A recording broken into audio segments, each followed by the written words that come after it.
already know what it is. It's Barbershop Conversations. Hit the subscribe and the like button today. Barbershop Conversation, guys. Feel free to hit the subscribe button. So I want to talk about Donald Trump's tweet he made the other day. Let me find it. Scroll down um, to the mayor of Chicago, which in turn is was President Obama's great friend. I'm not sure if they're friends now, but obviously they'll be making inroads together when he becomes a civilian January 20th. So I want to read Donald Trump's quote, Chicago murder rate is record setting. 4,331 shooting victims with 762 murders in 2016. If mayor can't do it, he must ask for federal help, end quote. He's absolutely right. Donald Trump, if if Ron Emanuel, I believe that's his name, can't get the streets of Chicago, can't create the streets of Chicago safe. And let's be clear, I ran for public office and I had to study everything from the budgetary items to the civilian items to the issues that are going on in the community with the gangs, racial relations, et cetera, et cetera, et cetera. Public safety makes up about minimum 50% of every budget and of every small and major city in America, from the fire department to the police to making the road safe to gang task force. At least 50% of the budgetary items in every major city, small city and all, has to do with public safety. And so a lot of resources goes towards public safety, and you have to do the job. 762 is more than New York and Chicago combined. New York and LA combined, California combined. So he needs to be impeached. I mean, at the end of the day, if we're going to attack out Charlie Beck out here in Los Angeles for his discriminatory practices against minorities and his police department, Ron Emanuel needs to be impeached. And that's as simply as it gets. Donald Trump said nothing wrong. If you can't do the job, you need to give up the job or let people who believe that they can do it better or get federal resources to get the job done. Because at the end of the day, there is no return from death. I know we get desensitized because every day in the news, troops get killed overseas. Some random shooting happens somewhere in America. There's a car accident on New Year's Eve, New Year's Day. So we get desensitized, but when in reality, there's no return. There's no return, quote unquote, on investment. There's no return. Not unlike in scary movies, you can't return from the dead. You're gone. Some family has to spend $10,000 to bury you. And it's sad. It's awful. It's disgusting when these senseless murders are coming to fruition. Average of 2.1, 2.2 people were murdered every day in Chicago. That's not a safe place. That's not a safe place at all.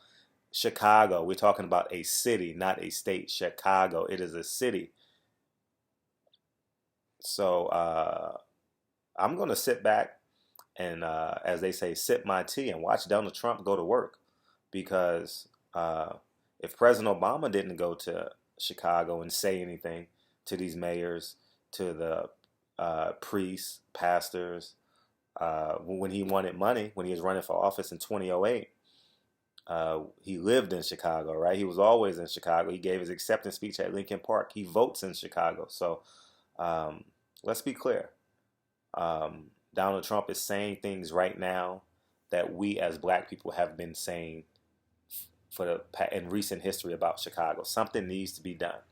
And I'm looking forward to him doing something. And he has every right to make an executive decision on Chicago. It's a war zone. 762 people. That's a high school.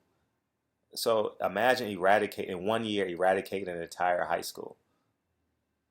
So senseless murders. And obviously there's some gang-to-gang violence, but at the end of the day, I mean, it's hard to justify a murder and not finding the person who did it. So Barbershop Conversations, feel free to hit the subscribe button. I didn't vote for Trump, but this quote by Donald Trump got me excited. And I'm interested to see what happens January 21st. I don't know. This may not be the top of his list, but Chicago has to be a priority if you're going to be president of America. It has to be a priority. And the great thing about Donald Trump being on Twitter is that we know what he's thinking. We know where he's at.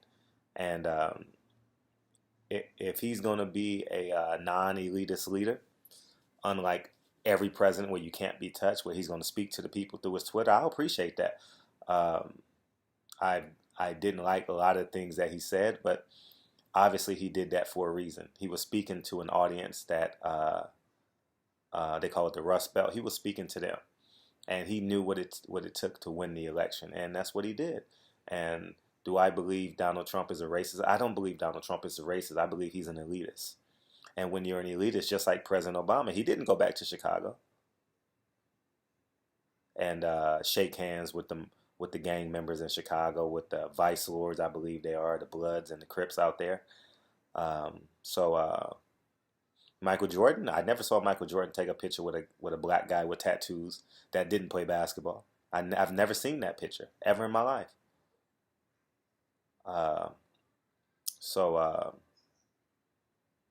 We'll have to sit back and see and wait. So I commend Donald Trump for these comments. Now we would love to see an action. If he can clean up Chicago, if Donald Trump can clean up Chicago, that is worth 4 years in the White House to me. Because that truck driver, that school teacher does not deserve to bury their kids or their students. And that's just what I feel. If he can do that, that alone,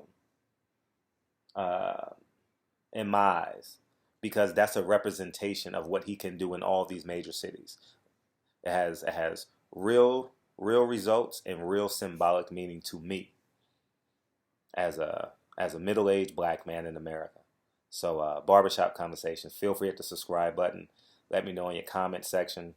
If Donald Trump cleans up Chicago, I'm voting for him. And in 2020. I'm just telling you that right now. I don't give a fuck what anybody say. I'll even donate some money. If Donald Trump can clean up Chicago, I will vote for him in 2024. So Barbershop Conversations. Feel free to hit the subscribe button, and I'll talk to you guys soon. Peace. Mine is at Miss Amanda Paris.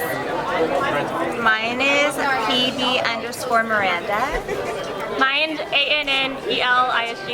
Annalise. No one can spell it right. JR. Mine is Ashley to me. And on the count, okay, now y'all gotta do this together, okay? Okay. Y'all have to say thanks for watching Barbershop Conversations, okay? Wait, Barbershop Conversations. Yep. Okay. Get it tighter, get it tighter. Okay, that's what she said.